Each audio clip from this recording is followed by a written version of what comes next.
What is going on, Guardians, and welcome back to another Destiny gameplay video. In this video I'm going to show you guys the current build that I'm using on my Sunsinger, and it is just a ton of fun.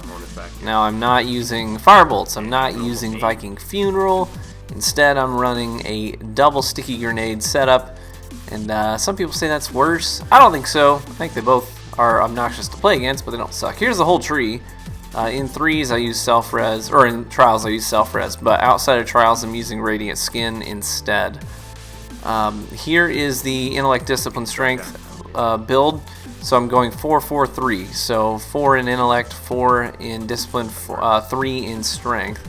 And I'm using 3 in strength because I got the Claws of Ahamkara to keep my Scorch melee cooled down. Well, essentially I get 2 of them, so I have a Scorch melee cooled down pretty frequently because of it. And obviously I like high intellect and high discipline on a Sunsinger because I want to get my radiance up and I want to be able to chuck lots of grenades and make lots of people really angry, essentially.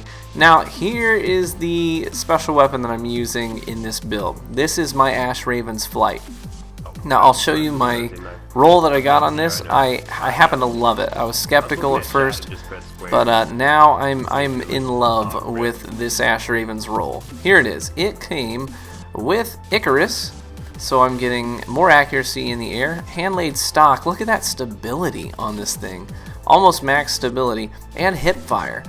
Now the hipfire accuracy is, I thought it wasn't going to be that big of a deal, but it's a huge deal. With that high stability, I'm mapping people from the air, from the hip, you know, with this thing, and it's just so much fun. So I did a bunch of 2v3 trials with Apex Chris this morning. We had a lot of fun doing that. We usually do.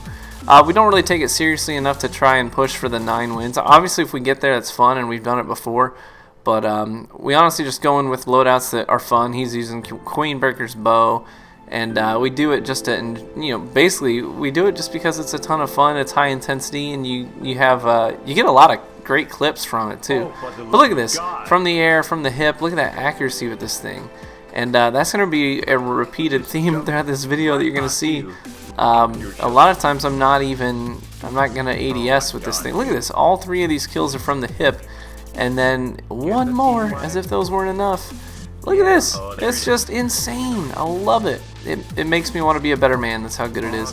Icarus giving me accuracy from the air. If you don't know what Icarus does, basically when you're in the air, the computer adds in this inaccuracy value, and that inaccuracy value is reduced by 75% when you have Icarus on. So it nearly negates the inaccuracy that you get from being airborne, which is phenomenal. And I've always been a huge fan of this perk.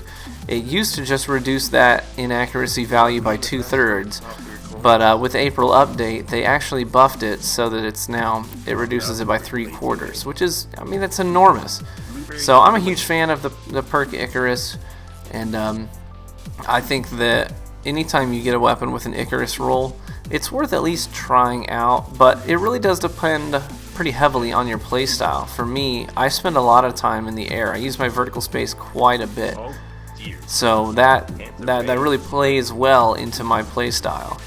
This guy didn't have a clue I was here. I think he thought I was up by the heavy box. He just spun around to try and engage me. But look at that range on this thing. It's a pretty solid fusion rifle. Now check this out. This is hip fire. Look at this hip fire accuracy. From that far away, 1 hit kill. Love it. Absolutely love it. So if you get an Ashraven's to drop, I got mine from my I got it from my rank 5 package from Iron Banner, and it dropped with this roll, so I was very pleased with it. I had not had an Ashraven's up to this point. I never had one drop, but I had been told a number of times that it's a great weapon. You see here using it in trials, getting some team wipes, and having a lot of success with it. It works really well. This build works really well to counteract shotgunners. It's not really great for people who are, if you get a full team that's just hard scoping and camping, it's really difficult. Essentially, if you find a good way to close the gap on them, then you can be pretty lethal. But it's really great for rushers, and it keeps people at arm's length. You've got good melee range, obviously, on the Sunsinger. If people do get in close, you can get your Scorch melee overshield. The fusion rifle makes short work of people if you charge it up in time. That's the key. Not letting them get close enough to use a shotgun on you. You have to anticipate their approaches, and that's going to serve you well. See here, this guy starts to drop down, but I had already started charging the fusion rifle, so his shotgun wasn't able to take me out. He wasn't able to get close enough to pull that trigger yet for the one-hit kill. And then I'm pushing the last guy, and from the air, from the hip, one-hit kill. I absolutely love it. It's just filthy. So if you have a fusion rifle that you jive well with, this build's going to be pretty good for you. I use my vertical space quite a bit. I'm jumping up over shotgunners' heads so that I can take advantage of my Icarus perk and sort of juke them out. Now in my primary slot, I'm sort of switching back and forth between Finale's Peril and my Hawksaw. Now my Hawksaw roll, a lot of people ask, is that the vendor version? It's not. This is a Hawksaw that I had decrypt from an engram, and I'm very pleased with the roll that I got on this thing. Basically, it's like the current vendor one that was introduced in the April update, except for one thing. So it has small bore, it has counterbalance, but then in the first slot, instead, it has high caliber rounds. So basically, it fires like a laser beam. It has very little recoil, as you can see here, and it also helps to stagger your opponent to kind of keep their snipers a little bit more bouncy, a little bit more difficult for them to shoot accurately. So I really like it for that reason. It shoots like a laser beam, and it makes them flinch, and that's a winning combination in my book. And on this particular map of Trials, look at that range from the hip.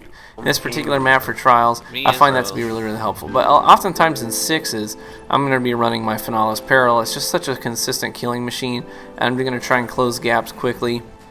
And you'll see here, just being able to get 2 to 3 shot kills depending on whether they're primed or not. And I love this hand cannon. It's so consistent for me.